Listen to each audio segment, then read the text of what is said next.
I'm tired, boss. Yesterday, I think, exposed a glaringly obvious problem that NASCAR has that no sporting league should have a very glaring obvious problem with. And that is the fact that NASCAR is not in control of their own sport. NASCAR is not running NASCAR. The TV networks and the OEMs are. Now, it's something we've known for a while, and it's something I think that fans have been just sort of glossing over when they can because it's something that's an inconvenient truth, but it is apparent. Yesterday, Christopher Bell and William Byron were within 1 point for the final playoff spot to go to Phoenix as Ryan Blaney was going on to win. In the final lap, Byron would hold his position with the 3 and the 1 trailing behind him. Meanwhile, Bell would gain a spot over Bubba Wallace, who was trying to make it to the end with a quote-unquote tire going out. And with that, there are a lot of calls for penalties and for investigations of race and playoff manipulation. Something that has not been this glaringly apparent, I would say, since Spingate in 2013. For Christopher Bell's side of it, Bubba Wallace was falling back through the field, conveniently having a flat tire but staying out there to fall back and get to the 20, a Toyota teammate. And with that, we do actually have some audio from inside the 23 car that can definitely lead you to think that they were doing that. God forbid if we don't help a fucking JGR car. So fight the 24 all you got, Brady. Copy. Relay to him. 10-4, I will. 24 is a half straightaway line. Next position out back is the 20. 20 is just in the 3. Tell him how far back the 20 is, Brady.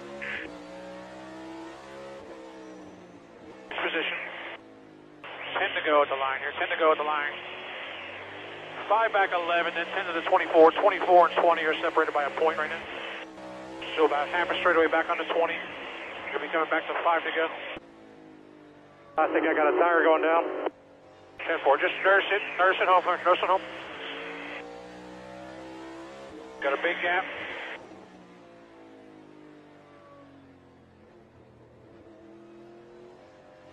Keep rolling here, keep rolling. 2 to go. Tell him the 45 had a fire. Just off a 2, just off a 2, coming to 2 to go, coming to 2. Sorry, coming to a white here, coming to white, coming to white. Just hold it up top for this whole group here, hold it up top for this whole group. Hold it up top, coming to the white. Hold it up top, hold it up top. Hold it up top, got a big group coming here, big group coming on the bottom. Hold it up here, hold it up top. Hold it up top. 2 back to the 20, gonna be on the bottom. Inside 20, hold it up top here, keep holding it up top.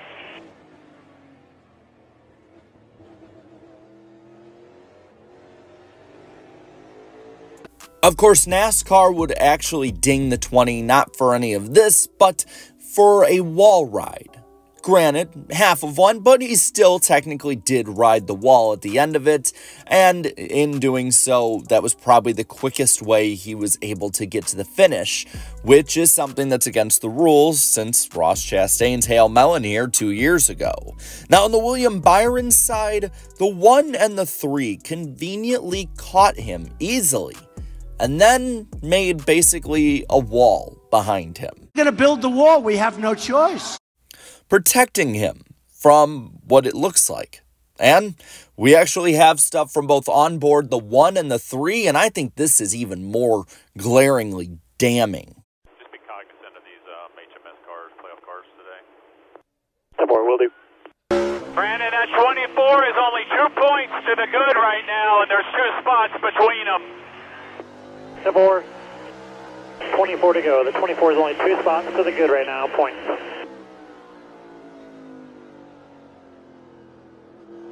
If we pass him, he'll be out. Who's he racing? He just can't give up spots. Give me posted on this field, Justin. The changes. About 1.5, 77, 1 with him. You know the deal? Trying to find him and tell him. Justin, you tell crew chief also clear off. Out they go! 10-4, does the one crew chief know the deal? Yeah, he should. 24 is 1 to the good, 1 point to the good. Down there, even. 6 is lined up with the 3. Down there, even. Still down there, even. Now, I'm going to be honest. My verdict in all this is that we have had precedent set both ways before. But I think you need to go with the big one. You need to go and show OEMs, teams, whoever, that you can't just go and make a mockery of our race fans, and everybody else. I think both of them should have been DQ'd and removed from the playoffs in the Final Four, and the next one up in the seeding, which would have happened to be Kyle Larson, should have been put in.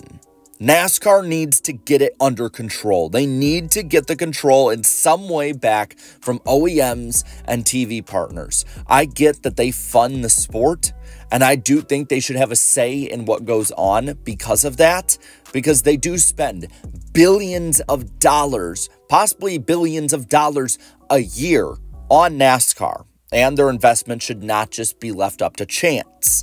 But this is not the way. They should not be running the sport, especially the OEMs on this side of it.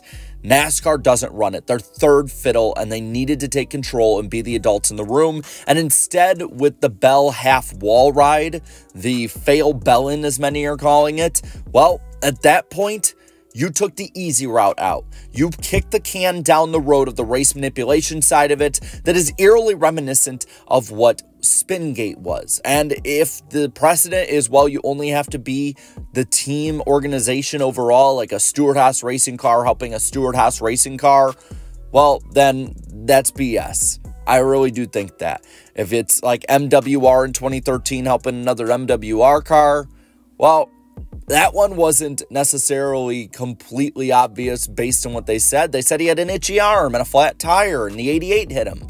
We know that wasn't true, so we can read between the lines a little bit on what was said over the radios, especially of the 1 and the 3.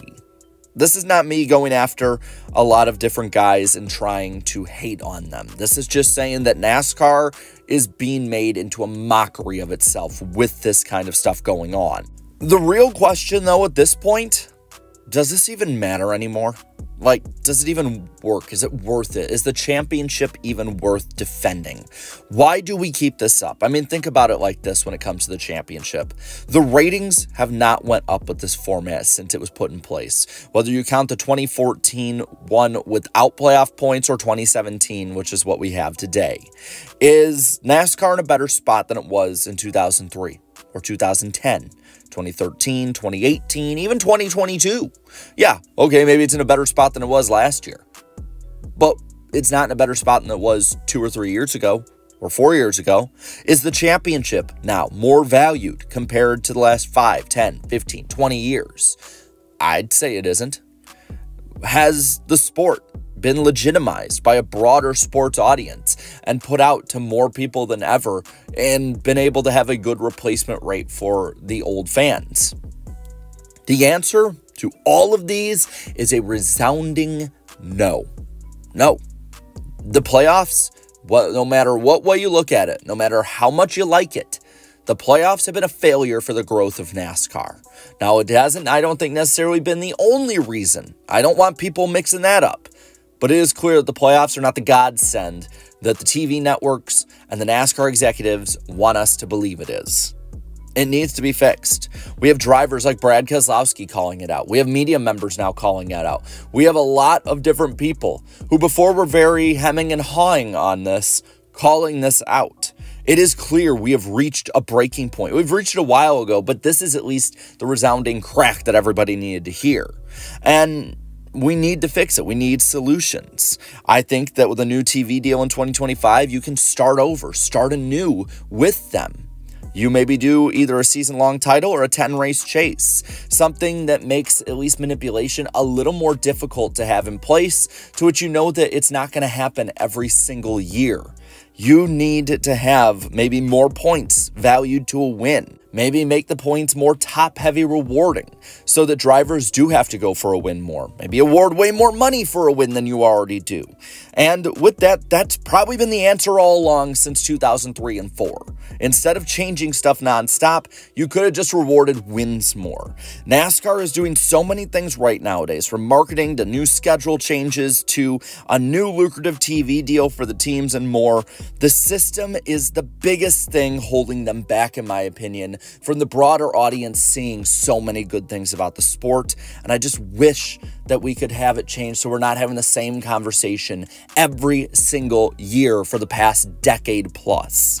But with that, I want to know what you think. What do you think should be the changes that NASCAR makes, if any, and who do you think should have made it to the Final Four in that last spot? Let me know down in the comments below, and while you're at it, leave a like in this video, share this video, and subscribe to this channel for more great and fun NASCAR content. Thank you so much to all my channel members for your continued support, and until next time, have a good one.